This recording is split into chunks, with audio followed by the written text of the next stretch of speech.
Vous êtes-vous déjà demandé comment les civilisations anciennes parvenaient à transporter d'énormes blocs de pierre sans l'aide de machines, ou pourquoi elles ont disparu sans laisser de traces écrites? Au fil des siècles, divers peuples ont prospéré puis disparu, ne laissant derrière eux que des traces de leur existence. Un exemple de cela est celui des Hittites, qui habitaient cette région il y a environ 3500 ans. Certaines de ces structures sont si impressionnantes qu'elles continuent de défier les connaissances des experts d'aujourd'hui. D'un bloc de Stonehenge partiellement enterré, ramené d'une région lointaine du nord-est de l'Écosse, à des sculptures mystérieuses dont la signification reste inconnue, ces vestiges restent entourés de mystères. Des lignes intrigantes du désert péruvien aux gravures rupestres du Mexique, découvrez 15 structures énigmatiques créées par des cultures dont on sait peu de choses. 15. Stonehenge, Angleterre. Stonehenge est l'un des monuments préhistoriques les plus emblématiques du monde, situé dans la plaine de Salisbury dans le Wiltshire, en Angleterre. Datant d'environ 2500 avant notre ère, cette structure fascinante est composée d'une série d'énormes pierres disposées en cercle. On pense qu'elle a été construite par les anciens peuples des îles britanniques, et elle intrigue depuis longtemps les historiens et les archéologues par son mystère et sa fonction. Le site compte environ 100 pierres, dont certaines mesurent plus de 4 mètres de haut et pèsent jusqu'à 25 tonnes. Les pierres sont principalement composées de sarcène, un type de grès, et il y a aussi des blocs de pierre bleue que l'on pense avoir été transportés depuis le pays de Galles, à environ 320 km de là. Les méthodes de construction et l'effort nécessaire pour déplacer ces pierres gigantesques sans technologie moderne témoignent de l'ingéniosité remarquable des ingénieurs de l'époque. Stonehenge n'est pas seulement une réalisation architecturale majeure, mais reflète aussi les croyances culturelles et religieuses des peuples qui l'ont érigé. Les archéologues émettent l'hypothèse qu'il a pu servir de site cérémoniel, possiblement pour des rituels liés à la mort et à l'enterrement. L'orientation de Stonehenge est particulièrement remarquable. Il est aligné avec le lever du soleil lors du solstice d'été, ce qui suggère qu'il jouait un rôle dans les observations astronomiques anciennes. Au fil des siècles, de nombreuses fouilles ont révélé des tombes et des artefacts dans la région environnante, renforçant l'idée de son importance en tant que paysage cérémoniel. Malgré des recherches approfondies, la signification complète et le but originel de Stonehenge restent inconnus.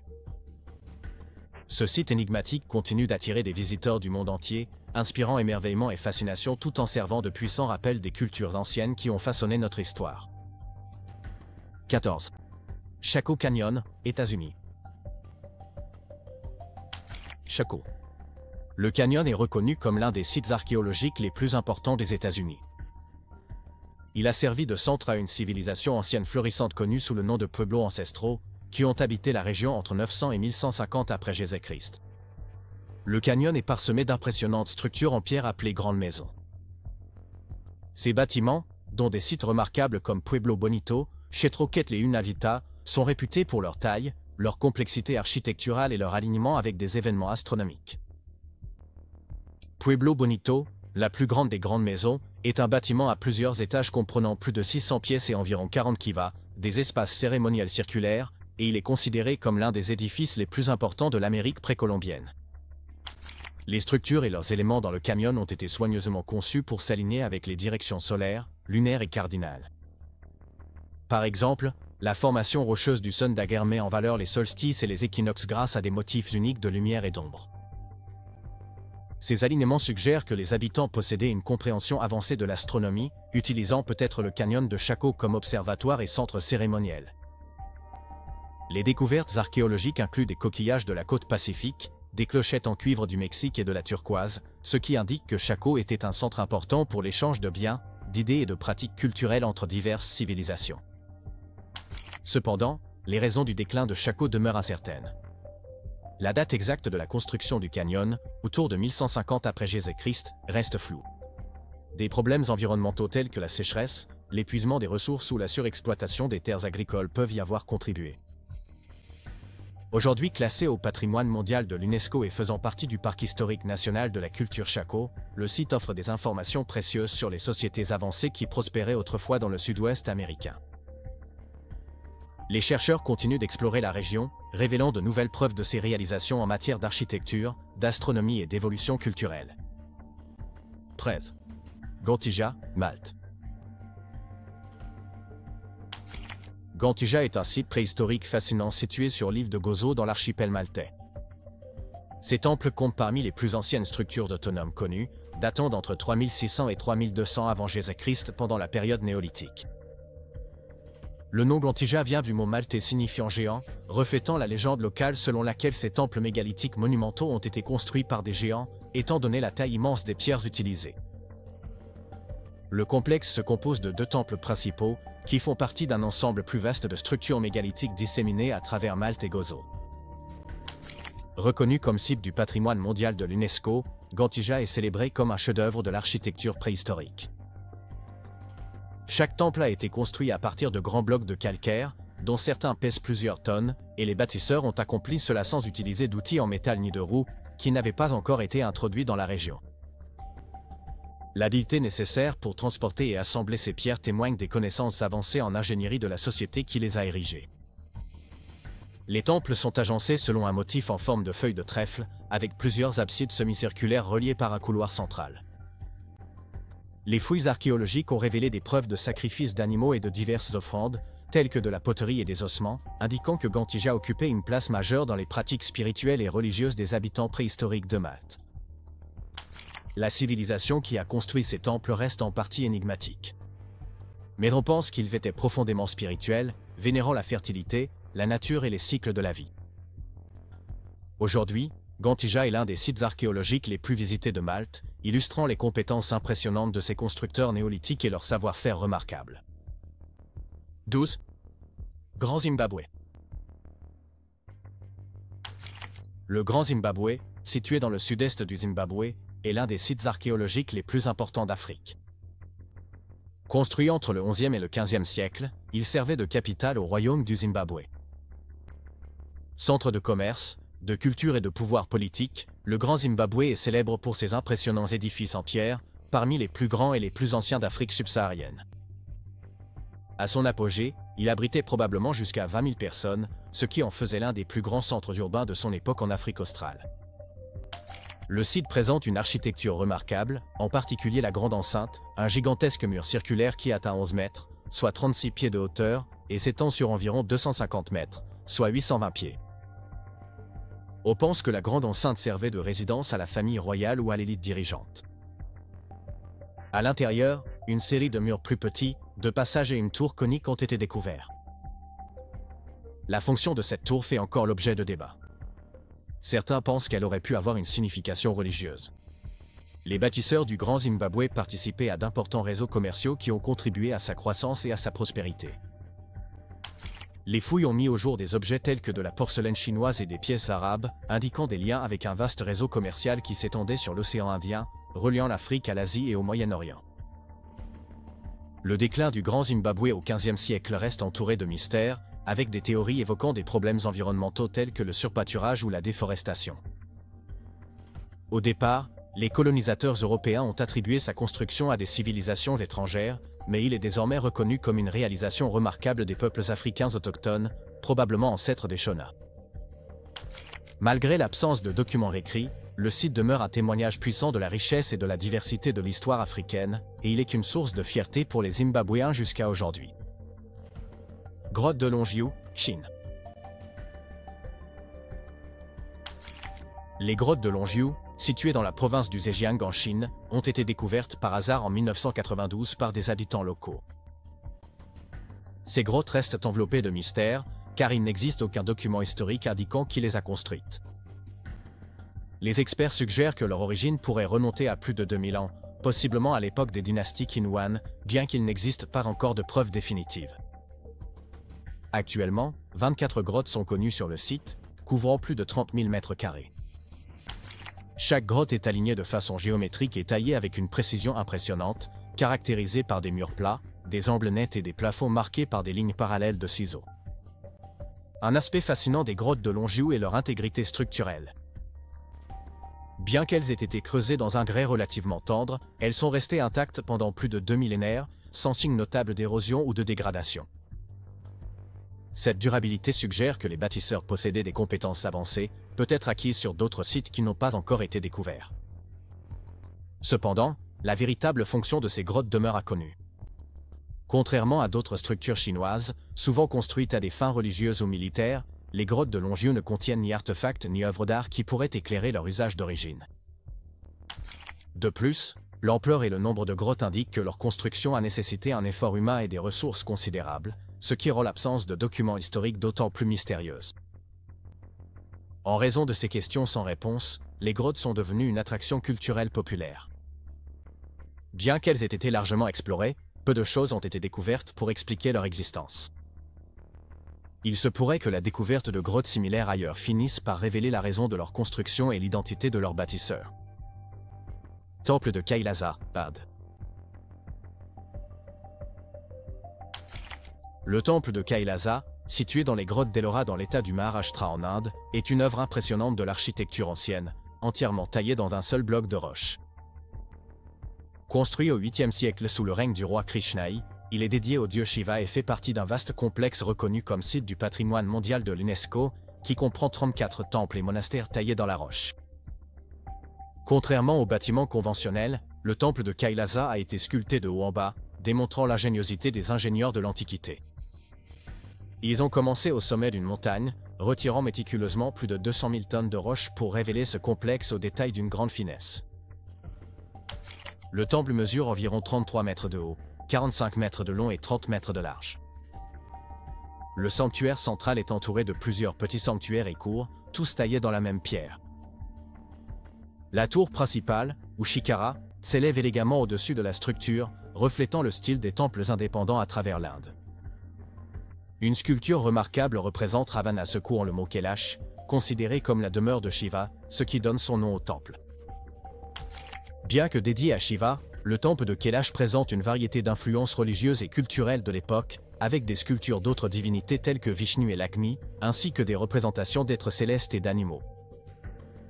La complexité et la grandeur du temple ont donné lieu à plusieurs théories sur ses méthodes de construction.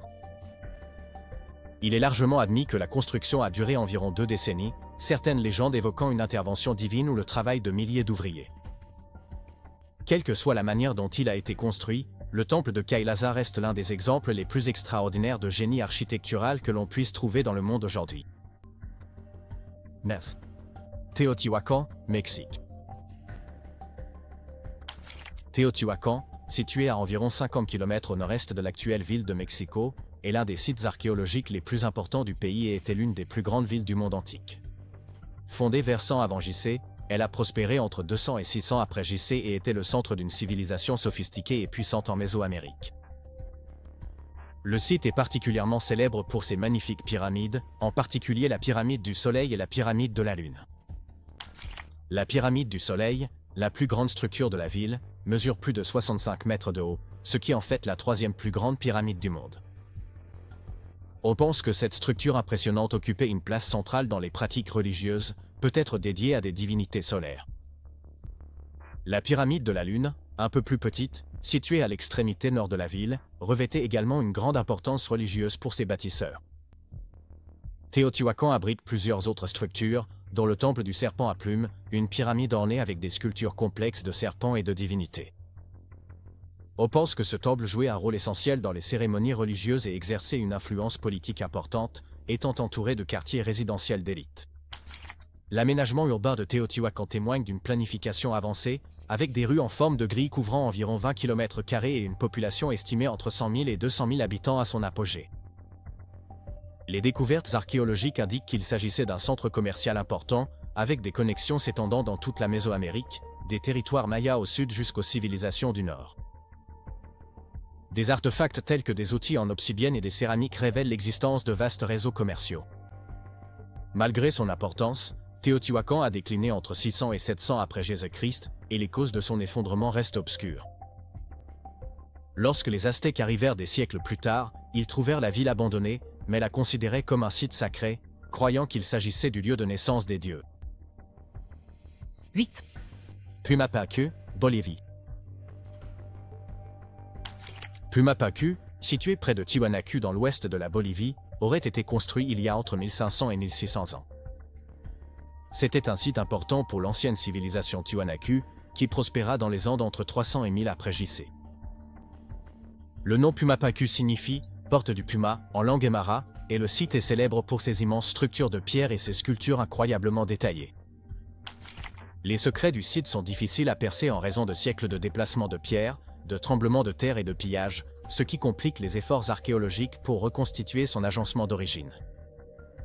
Certains des plus grands blocs de pierre pèsent plus de 100 tonnes, et leur surface lisse, angle précis et ajustement parfait sont inégalés dans l'architecture précolombienne. La précision des découpes est stupéfiante.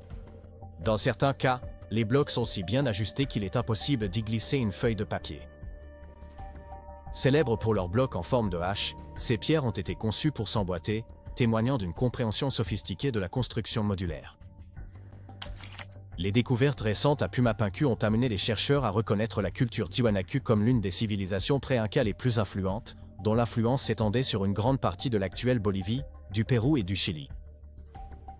On pense que le site a joué un rôle clé dans des activités religieuses ou cérémonielles, bien que l'absence de documents écrits de la civilisation Tiwanaku laisse de nombreuses questions sans réponse. Le mystère de Pumapunku continue de fasciner les visiteurs et les chercheurs, attirant l'attention sur cette réalisation monumentale et la société avancée qui l'a construite. Passons maintenant à un sujet intrigant. Au cœur des jeunes du Pérou, d'étranges courbes gravées sur le flanc d'une montagne intriguent les explorateurs depuis des années. Personne ne sait vraiment qui les a créées, mais certains pensent qu'une tribu locale aurait pu sculpter ces formes complexes dans le cadre d'un ancien temple. Cachées en hauteur dans la forêt, ces marques semblent raconter une histoire oubliée. Se pourrait-il que ce soit l'œuvre d'une tribu disparue au fil du temps? Qu'en pensez-vous? Dites-le nous dans les commentaires ci-dessous. Les pierres de Callanish, Écosse.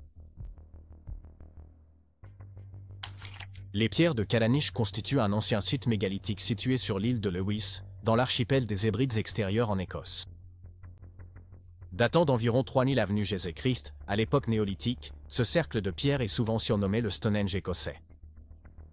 Réputé pour ses structures remarquablement bien conservées et d'une grande importance, le site présente un agencement de pierres dressées qui suscite la curiosité depuis des siècles. Au centre se trouve un cercle de 13 grandes pierres entourant un monolithe monumental. Cette formation centrale est flanquée de rangées de pierres qui s'étendent en forme de croix, complétées par une longue allée de pierres qui s'étire vers le nord et de petits alignements à l'est, à l'ouest et au sud. Au total, on compte plus de 50 pierres, dont la plus grande dépasse 4,7 mètres de hauteur, taillées dans le gneiss local, ce qui accentue le charme rustique du site. Bien que la fonction exacte des pierres de Callanish fasse encore l'objet de débats, de nombreux archéologues pensent qu'elles servaient à des fins cérémonielles ou religieuses. L'agencement des pierres semble s'aligner avec des événements célestes, en particulier le soleil, la lune et les étoiles, ce qui suggère leur utilisation comme ancien observatoire.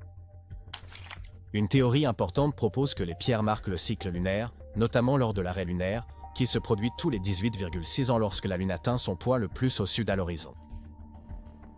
Cet alignement avec le cercle central renforce l'idée que le site a été construit avec une intention astronomique. Les fouilles révèlent que cette zone était autrefois un centre d'activité néolithique, avec des colonies et des sépultures à proximité indiquant un riche passé culturel. Mais à la fin de l'âge du bronze, le site était tombé en désuétude, progressivement recouvert de taubles jusqu'à sa redécouverte au XIXe siècle. 6. Sigiriya, Sri Lanka. Sigiriya, également connu sous le nom de Rocher du Lion, est une magnifique ancienne forteresse située dans le district central de Mattal au Sri Lanka. Ceci, classé au patrimoine mondial de l'UNESCO, s'élève à plus de 200 mètres au-dessus du paysage environnant, ce qui en fait l'un des monuments les plus reconnaissables du pays. Remontant au VE siècle, il a été construit sous le règne du roi Kasyapa Ier. Selon la légende, Kasyapa, après avoir renversé son père, se réfugia à Sigiriya pour échapper à son demi-frère, Moggallana, l'héritier légitime. Pour consolider son pouvoir et créer une place forte, Kasyapa transforma Sigiriya en une citadelle fortifiée. Le site comprend le Rocher du Lion, où des palais royaux furent établis. Au sommet se trouvent les vestiges de structures palatiales, des zones de stockage et des jardins complexes. Sigiriya est également célèbre pour ses jardins hydrauliques, ses jardins en terrasse et ses jardins de rocailles conçus pour harmoniser la nature avec l'art humain. L'un des points forts est constitué par les fresques connues sous le nom des Demoiselles de Sigiriya, qui représentent des femmes élégantes parées de bijoux élaborés. Ces peintures exceptionnelles ont survécu plus de 1500 ans, conservant leurs couleurs vives et leurs détails raffinés. Après l'abandon de Sigiriya par le roi Kasyapa, le site a continué à servir de lieu religieux avant d'être envahi par la nature. Redécouvert par des explorateurs britanniques au XIXe siècle, le site est devenu un important site archéologique, attirant des visiteurs du monde entier venus admirer sa beauté et son importance historique. Certains géoglyphes sont immenses, le plus grand mesurant plus de 300 mètres de côté. Leur visibilité et la photographie aérienne les ont maintenus cachés pendant des siècles jusqu'à leur découverte à l'époque moderne. Plusieurs théories ont été avancées quant à leur utilité, certains archéologues suggérant qu'ils servaient à des fins cérémonielles ou religieuses, possiblement liées au culte du soleil ou à des célébrations saisonnières. D'autres avancent l'hypothèse qu'ils auraient pu servir de marqueurs territoriaux pour délimiter les frontières des terres. La construction de ces structures soulève des questions sur l'organisation et les ressources nécessaires, car les peuples anciens utilisaient probablement des outils simples et le travail communautaire pour les réaliser.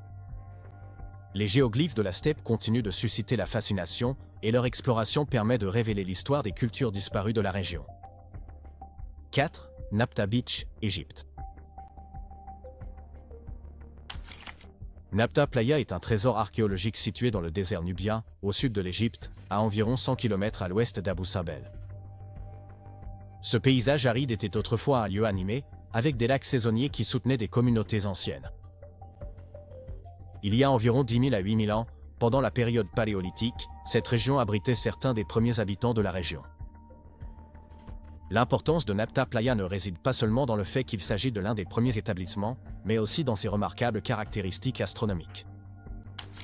Au cœur du site se trouve un cercle de pierre que l'on pense avoir servi de calendrier ou d'observatoire ancien. Cet agencement suggère que les habitants étaient capables d'observer les événements célestes, en particulier le solstice d'été, qui marquait le début de la saison des pluies. Le cercle est composé de plusieurs pierres dressées alignées avec les mouvements du soleil et des étoiles. De plus, de plus grands mégalithes, dont certains pèsent plusieurs tonnes, témoignent de l'effort considérable et de l'organisation nécessaire à leur construction à l'époque. Napta Playa servait également de centre pour des activités pastorales et agricoles. Les preuves suggèrent que l'élevage de bovins était une part essentielle de l'économie locale, et il existe des indices montrant que les bœufs avaient une signification cérémonielle ou spirituelle. Les chercheurs avancent que les habitants de ce site ont été les pionniers de la domestication du bétail dans la vallée du Nil, influençant le développement précoce de la société égyptienne. Aujourd'hui, bien que Napta Playa se trouve sur un terrain inhospitalier, sa riche histoire révèle une culture dynamique qui a autrefois prospéré dans un environnement fertile. Les découvertes faites ici ont transformé notre compréhension de l'Égypte préhistorique et de la région du Sahara dans son ensemble, révélant des structures sociales, des croyances religieuses et des connaissances astronomiques précoces en Afrique du Nord. Bien que l'on sache encore peu de choses sur les créateurs de Napta Playa, son impact culturel résonne à travers. 3. Dörakülü, la ville souterraine de Turquie. Dörakülü, située dans la région de la Cappadoce en Turquie, est l'une des découvertes archéologiques les plus impressionnantes au monde.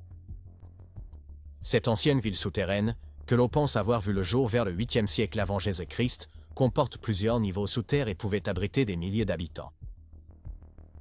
La ville est restée oubliée jusqu'à ce qu'un habitant découvre accidentellement une entrée cachée derrière un mur dans la cave de sa maison. La ville s'étend sur plus de 60 mètres de profondeur et couvre une vaste superficie, avec la capacité d'accueillir environ 20 000 personnes, ainsi que leurs animaux, leurs réserves de nourriture et les provisions essentielles. Chaque étage de cette ville extraordinaire comprend différentes zones fonctionnelles, telles que des habitations, des cuisines, des espaces communs, des salles de stockage, des écuries, des chapelles et même des salles de classe. La profondeur et la complexité de Dörakülü révèlent une compréhension avancée de l'ingénierie, de la ventilation et de la défense, toutes essentielles à la survie de ses habitants. Des puits de ventilation habilement conçus fournissaient de l'air frais dans toute la ville souterraine, permettant aux gens d'y vivre pendant de longues périodes. Certains de ces puits atteignent plus de 50 mètres de profondeur et servaient également de voie de communication entre les différents niveaux de la ville. Cependant, la principale raison de la construction de Dörakülü était probablement la défense. La région, composée de roches volcaniques tendres, était historiquement vulnérable aux invasions et aux attaques. Les entrées pouvaient être scellées par d'énormes portes de pierre pesant jusqu'à une demi-tonne, rendant l'accès extrêmement difficile pour les envahisseurs. Ces portes ne pouvaient être ouvertes que de l'intérieur, renforçant ainsi la sécurité de la ville.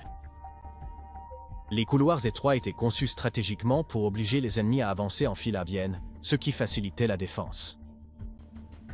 Il n'existe aucune trace d'une invasion de la ville, et on ne sait pas non plus avec certitude qui l'a construite, mais on pense généralement qu'elle a été érigée à l'origine par les Phrygiens, un peuple indo-européen, puis agrandie par les chrétiens byzantins au 7e et 8e siècle pour se défendre contre les attaques arabes et d'autres menaces.